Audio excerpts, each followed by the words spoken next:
Hey everyone, I'm Abby Sharp. Welcome to Abby's Kitchen. Today's video is sponsored by HelloFresh, and we'll be looking at SANNE VLOET's updated What I Eat in a Day. Now, a lot of people ask me about my thoughts on meal kits, and I've always said that I think they're a great way to get a home-cooked family meal on the table more nights of the week. One that I've tried and enjoyed a lot in the past and have been leaning heavily on as a busy mom is HelloFresh.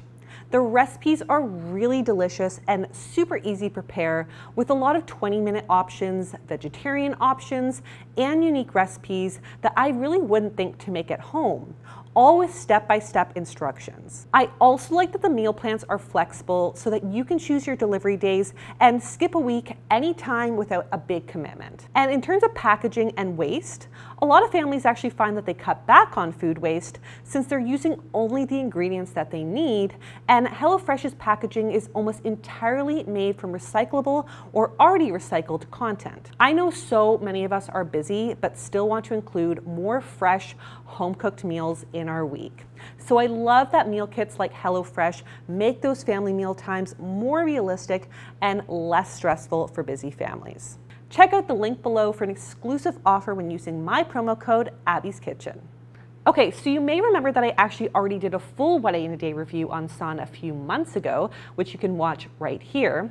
But SANNE has since uploaded a few videos on her new elimination diet that a lot of you specifically DM'd me about. So today we're going to be taking a look at this new way of eating, some of the health implications of it, and my honest, evidence-based thoughts. But of course, before we start, a few very quick disclaimers.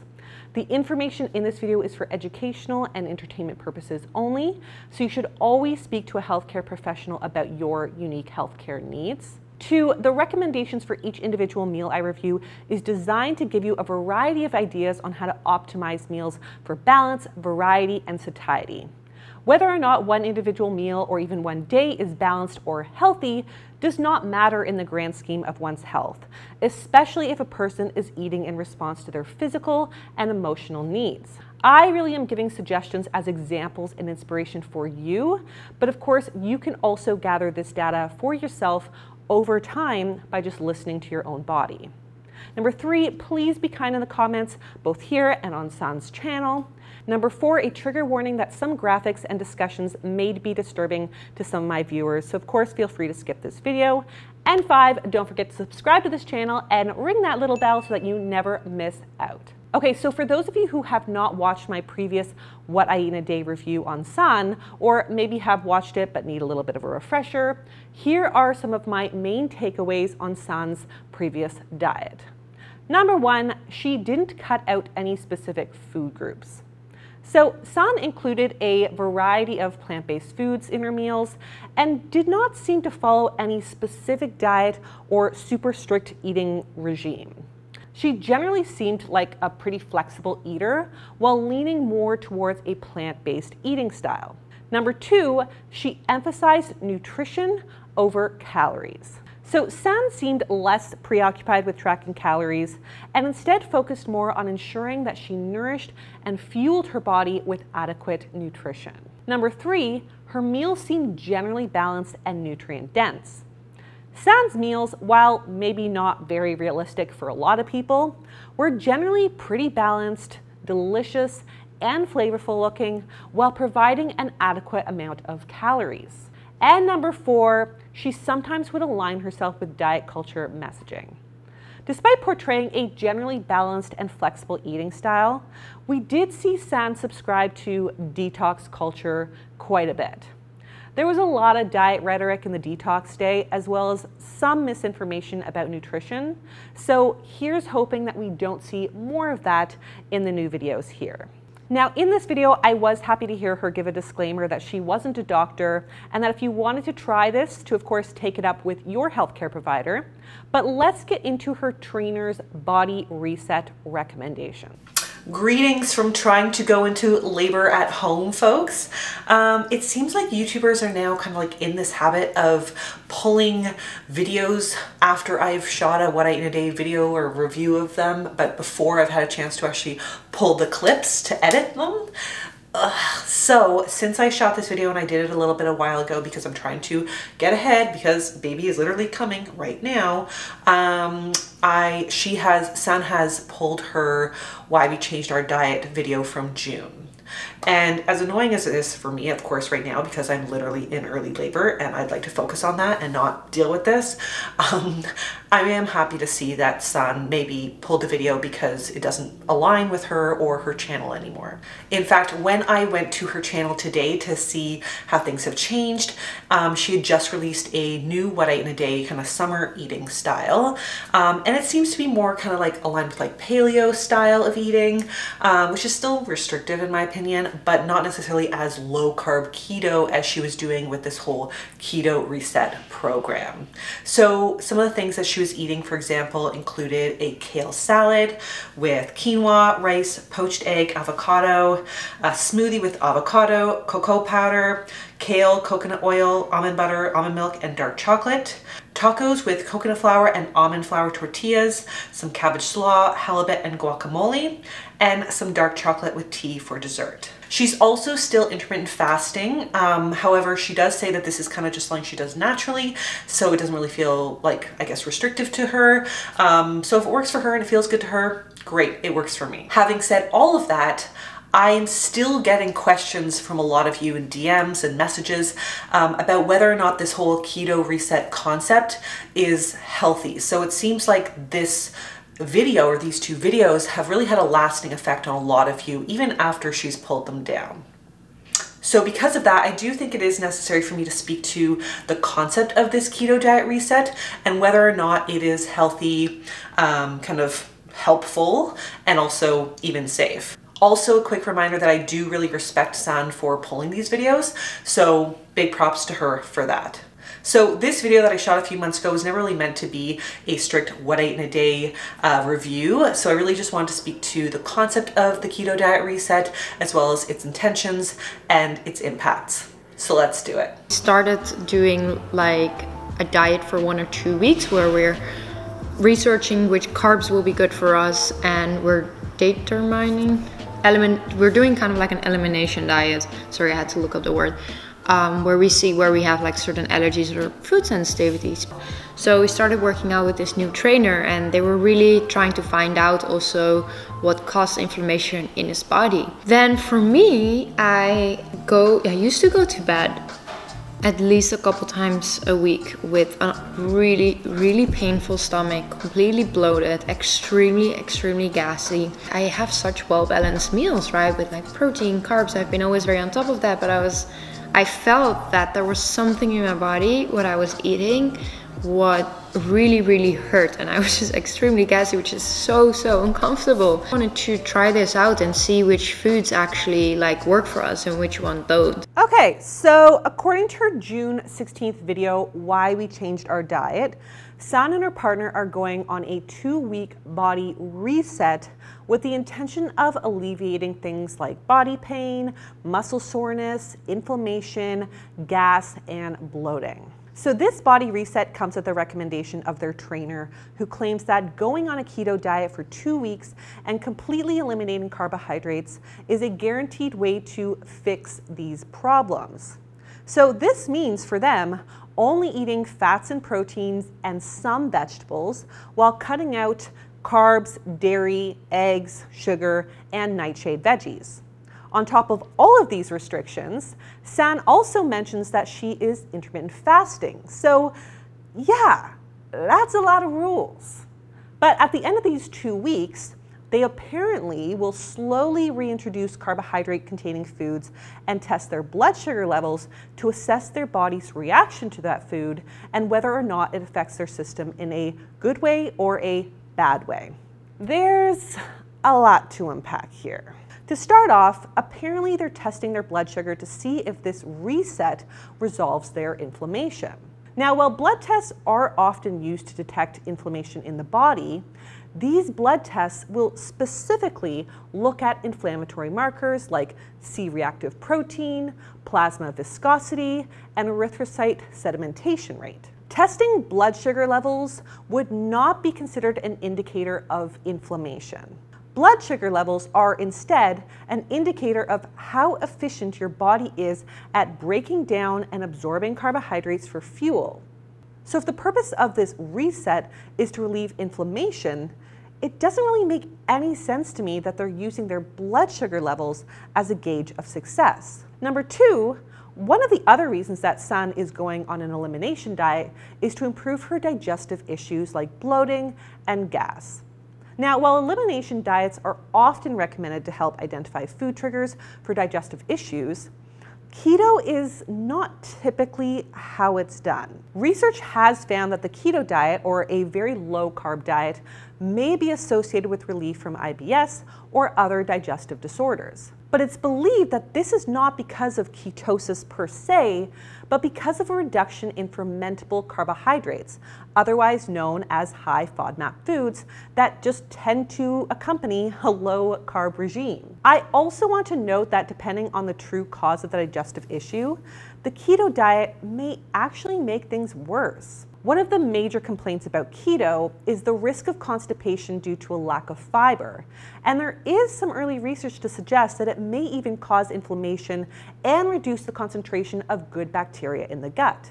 So obviously we need more research in this area, but until then, keto would not be the first step I would suggest. Most digestion RDs would plan a proper low FODMAP elimination diet, which would involve removing foods that are high in FODMAPs and then gradually reintroducing them back in varying amounts. It's not meant to be a reset, and it's not meant to be a lifelong diet either. It's a carefully controlled test that should be overseen by a dietitian, not a trainer for whom therapeutic diets like this is really out of their scope. As for keto and inflammation, there was some research suggesting that a very low carb diet may help reduce inflammation in those with type 2 diabetes. However, they also found that there were just naturally higher rates of inflammation in people with insulin resistance. So it's unclear how this can be applied to the general population. Not to mention that the impact was dependent on the type of carbohydrate, with refined or simple carbs having the biggest inflammatory effect. Now, nightshade veggies like tomatoes, eggplants, potatoes, and peppers are often thought to be pro-inflammatory, specifically in the context of arthritis. And this is due to their alkaloid content, specifically the alkaloid solanine. There is also some animal and test tube research suggesting that nightshade veggies may increase inflammation, but according to the Arthritis Foundation, this is largely a myth. In fact, a 2011 study found that both inflammation and arthritis was actually reduced in healthy men who ate nightshades for 6 weeks.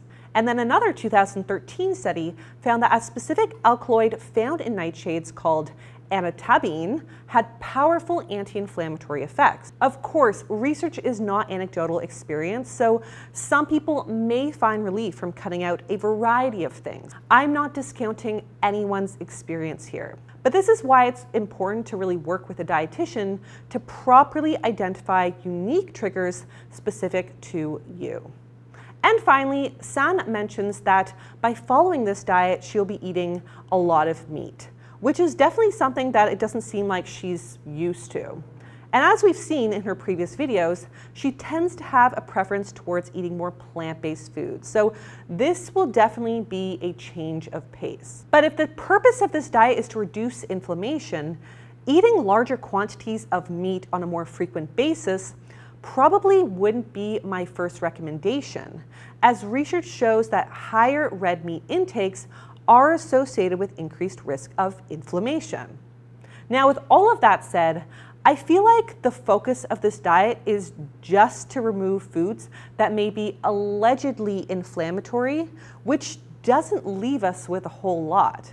I believe it may be just as important, if not more important, to add foods in that are anti-inflammatory. So this includes foods with omega-3 fats like fatty fish, olive oil, walnuts, and flaxseed, all of which are keto-friendly options. Foods that are high in antioxidants are also anti-inflammatory, and they often include foods that are not so much keto-friendly, like fruit and some starchy vegetables. Honestly, I'm just getting the impression that the term body reset is like a synonym for detox. as SANNE is using a lot of the same rhetoric we heard her use in her detox video. So unfortunately, we're already off to a not so great start. And one that doesn't make a whole lot of sense to begin with based on basic human physiology. But let's take a look at some of SANNE's meals, and a warning again, I'm going to talk numbers. So since I can't necessarily show her meals, I am cutting out any of my in-depth commentary on these meals just to be fair. And like I said, this video is never really meant to be a strict what I eat in a day review anyways. It's more about the concept of the keto diet reset. However, just to give you guys some context and an understanding of some of her recommendations that her trainer was giving her, I want to share my rough thoughts and my rough notes on what she was eating that day. So SANNE's menu included some bulletproof coffee, a salad with lots of veggies, greens, avocado, olives, and oil, fried Brussels sprouts in oil with avocado, and a chocolate pudding made of avocado, cocoa powder, almond butter, oil, and protein powder. So overall, when we look at SANNE's meals for the day, she's getting around 95 grams of carbohydrates, which makes up around 23% of her calories from carbs. As I mentioned, the keto diet recommendation for carbs is usually less than around 50 grams in order to stay into ketosis, which would be between 5 to 10% of total calories from carbs for the day. I have to be honest, I'm just not really sure what the goal is here. Is it ketosis, reducing bloating and inflammation, just eating a healthy, low-carb and higher-fat plant-based diet? It seems like none of these goals are being met adequately because SANNE's trainer has her tackling way too much at one time, and none of it seems actually evidence-based or aligned with SANNE's personal preferences. But anyways, let's move on to part 2. Now, in her follow-up video entitled "A Model Tries the Elimination Diet and Results," SANNE talks about the hate that she got from her first video and that she was simply sharing her journey and not suggesting that anyone else follow suit. Now, I really always appreciate influencers putting out disclaimers like this because some people will hopefully take it with a grain of salt. But there will always be a huge proportion of her followers who will watch this and think, well, if a model is doing this extreme diet and I have bloating too, I should do it too. As influencers, we have a huge amount of responsibility for what we put out there. And there was a lot of misinformation that clearly wasn't fact-checked before it went out. Case in point, this right here. This week we will be doing a carb testing, which means we're going to take our blood sugar levels before and after we eat carbs, and we're going to see what it does with a spike in our body. So if it spikes a lot, I mean, I'm using really basic terms right now, I'm not a nutritionist at all. If it spikes a lot, your body changes a carbohydrate immediately into like insulin and fat. And if it doesn't spike that much, your body uses really the carbohydrate for energy. Well, first of all, again, I don't know what blood sugar testing has to do with inflammation and bloating. We have a lot of groundwork to cover here. Now, we typically see people with diabetes checking their blood sugars before and after a meal to evaluate the effect of that meal on their corresponding blood sugar levels or to determine how much insulin they may need. But again, it doesn't really have anything to do with inflammation. And if you don't have diabetes, testing your blood sugar levels before and after you eat is unnecessary because your insulin functions optimally enough to bring blood sugar levels back down into the normal range. It doesn't matter if you're eating low carb or high carb. If you are healthy, your blood sugars will stay within a normal range. I'm also a bit concerned about SANNE's understanding of carbohydrates, blood sugar levels, insulin, and how they all relate to one another. So to clarify for all of you, when we consume a carbohydrate-containing food, the body breaks it down into glucose, which is used for energy. The body does not break down carbohydrates into insulin, as SANNE describes. Insulin is actually the hormone that's released from the body and helps the body get glucose into the cells so that it can be used for energy. Insulin is released from the body every time we eat carbohydrates, regardless of the effect that it has on blood sugar levels. The only time that carbohydrates get converted into fat is if more glucose is consumed than what can be comfortably stored as glycogen, which is the storage form of glucose. So with all this in mind, I can understand why SANNE would think that a high blood sugar spike might mean that the carbohydrate would be used as fat. But that's not necessarily the case. Eating one high glycemic index food, like white rice for example, does not mean that it will be immediately converted into fat. It really has more to do with an overall pattern of eating and not about one type of food eaten at one point in time. Also in general, we don't usually eat carbohydrate foods in isolation. We often combine foods like white rice with a source of protein, fat, and some fibrous veggies, all of which can help to slow down the rate at which glucose is broken down in the body and used for energy. Bottom line, SANNE's trainer is peddling some serious faulty science. Let's hear a little bit more. Now for 1 week, I have zero complaints with my stomach. I wake up like it's super flat. And it's not even about that, it just feels very good. I feel lighter. I think in that way, it's been a really good week. On the other side though, I love food so much and I really miss like eggs and like nuts and all these things, because you would be surprised like how many things you cannot eat with this. So for me, every time frying veggies with like a protein is just, it gets boring, and especially around like lunchtime, because we're also intermittent fasting. I just want to have like breakfast. I want oats or I want like a smoothie or something, and we can't really have that right now. I do feel really good, which is a good thing. I find food very boring right now. Okay, so SANNE says that she's feeling pretty good on this diet, which is great to hear. Though I don't love that she describes her digestive relief in terms of being super flat and lighter, but whatever, minor point. The bigger issue is that this relief comes at the cost of her saying that she's bored with foods that she's allowed to eat and misses a lot of her go-tos like eggs, smoothies, oatmeal, and nuts. If you were to ask me, I would say that this bogus combination of restrictions and faux keto is not the reason for her relief, but rather that she's reduced a lot of high FODMAP carbs. So since she went to the extreme of cutting out carbs, even low FODMAP carbs, it does make sense that she's feeling pretty good. And it's unfortunate that she did this whole non-evidence-based roundabout way of a low FODMAP trial because A, it wasn't even done properly, as I did pick up on a few higher FODMAP foods in her day like mushrooms and Brussels sprouts, and B, there were so many foods that were cut out unnecessarily. At this point, this diet trial or reset has told SANNE nothing specific about the actual unique foods causing her grief. And in order to do this properly, she's gonna have to start again under the supervision of a dietitian who can walk her through the careful steps of a properly planned elimination diet. The goal is not to remove FODMAPs or groups of foods for life. The goal is to test each subclass and also at different amounts to come to conclusions on which are actually issues for her. Let's see what her carb testing revealed. Yesterday I did rice and it went up from 74 to 160, guys. And I love white rice.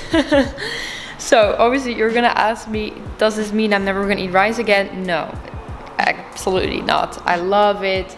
I love sushi too, but it's just for me good to know that whenever I really want to build up the muscle and like get dry, that I should probably not eat rice but try something else. So yeah. Okay, so SANNE tested white rice and found that her blood sugar went up from 74 to 160. I'm not really surprised. White rice is classified as a high glycemic index food, meaning it increases blood sugar faster than foods with more fiber that provide a more steady stream of energy. It's important to note, however, that eating rice in combination with other foods would not have had the same impact on blood sugar levels, which is actually a really important thing to keep in mind. This is why I always talk so much about aiming for higher fiber carbohydrates and pairing them with a source of protein or fat, aka not eating naked carbs whenever you can. And most of us do this naturally because we have sushi or stir fry or rice and beans, etc. most of us don't have mono meals of just one single ingredient. I'm also glad to hear that SANNE doesn't intend to stop eating rice because of some of these results, because rice is something that she actually just really loves. However, she also said that this information is good to know because now she knows not to eat rice whenever she wants to build muscle and get dry. So not only is there some obvious confusion and misinformation around the relationship between carbohydrates and insulin and blood sugar levels, but also around muscle building and carbs as well. Getting dry and building muscles are two very different goals, each with two very different sports nutrition protocols. To build muscles, obviously you need some kind of loaded stimulus like lifting weights, plus you'll need enough protein to rebuild and maintain those muscles. Carbohydrates, even high glycemic index carbs, are actually helpful in this situation because A, they help give you the energy to perform this work, and B, they elicit an insulin response to help drive the protein into the muscle faster. Now, getting dry is actually not a healthy state, period. This is something that people do just to get stage ready for like a fitness competition, and is unfortunately a look that people strive for because they stare at Instagram models all day. But getting dry for a fitness competition may involve limiting water and limiting carbs to dry out your glycogen stores. And then right before your show, you might be instructed to carb load to fill your glycogen stores just enough that your muscles look pronounced and full, but not too much that they spill over into the space between your muscle and your skin, and then you look what they call watery. So I just want to clear up that these are two very different goals with two very different ways of achieving them, with the latter being a potentially dangerous one for the general population. Again, all of this test really tells us is that eating rice in isolation of other foods will spike your blood sugar levels, which is something we already know for everyone. That is normal and healthy, and unless you have diabetes, is not actually a major issue other than the fact that maybe it leaves you hungry soon after because it lacks staying power. Let's see some of her conclusions from the experiment. Really a lot for me. Also like white rice, but does that mean that I never can eat that? No, it doesn't. It just means that when I want to eat carbs for energy instead of fat, I should eat chickpeas, brown rice, and like sourdough bread. And we're gonna obviously talk to a doctor about all of this, but it actually does make sense, and just as a cool experiment, it was fun to do. Okay, so this is a good little takeaway from this experiment. Of course, carbs that are lower in fiber, fat, or protein are going to have a greater impact on blood sugar levels than those that are packaged up with some of these satiating compounds like chickpeas or higher fiber bread, brown rice, etc. I mean, she could have also skipped the whole keto diet thing and just looked up the glycemic index chart online. But I also totally get that some people really like that personalized experience and data collection, and that's great. Again, the glycemic index of individual carb foods isn't really that important because we tend to eat them with sources of protein or with sources of fat, which will completely alter the overall glycemic load. But bottom line, I fully get that a lot of people want to get to the bottom of their unpleasant symptoms like bloating, gas, and inflammation, which is a kind of vague, ambiguous term to begin with, to be honest. And yes, a proper elimination diet would be the best way to achieve this. That pursuit is not my issue here. My issue is that the diet and the methodology of testing its effectiveness did not complement the goals here at all, and was really not evidence-based, which is something that an actual dietitian would be really careful to consider. So A, testing blood sugars to come to the conclusion that brown rice has a less aggressive effect on blood sugars compared to white rice does not tell us anything about bloating or gas or inflammation. And actually, SANNE didn't even comment on the impact of this test on inflammation, whatever that means to her. B, going pseudo-keto plus removing nightshades may be like a roundabout way to reduce bloating, depending on the cause, but it certainly added a lot of restrictions and is not as complete as a low FODMAP trial. And C, testing blood sugars if you don't have diabetes or insulin resistance doesn't tell us anything about how well a reset worked, because blood sugars will always be regulated within a healthy range. Period. This diet sounds like legitimate hell and just not compatible with SANNE's diet or lifestyle, especially in combination with intermittent fasting that she already does. It's also unnecessarily restrictive and will probably need to be redone in order for SANNE to get any actual answers on her symptoms. This, my friends, is why you want to work with a qualified nutrition professional for making any changes to your diet, because at best, it can be a few brutal weeks of unnecessary discomfort that does not bring you any kind of long-term relief. And at worst, it can be actually dangerous for your physical and mental health. Ultimately, I really hope that SANNE is able to move on from this reset experiment and find a way of eating that is sustainable for her and also helps give her the relief that she seeks. Well, folks, that is all for today's video. And again, a big thank you again to HelloFresh for sponsoring. If you like this video, please be sure to give it the thumbs up. Leave me a comment below with who you'd like to see me review next. Until then, subscribe to the channel, and I'll see you next time on Abby's Kitchen. Bye!